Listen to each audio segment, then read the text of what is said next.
Phishing is when cybercriminals pose as someone else to trick you into sharing data or downloading malware. Please verify your credit card details.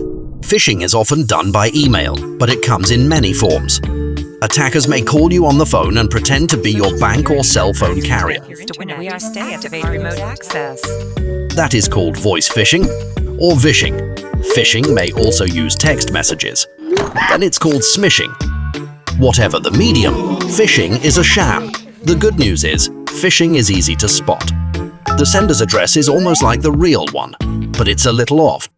Does the email include a link? Hover your cursor over it. If the link doesn't match the text in the email, it might be phishing. Other red flags are poor spelling and grammar and a sense of urgency.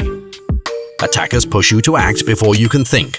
Finally, phishing emails often have suspicious attachments, like a zip file claiming to be an invoice. Never click on links from strangers or download their files.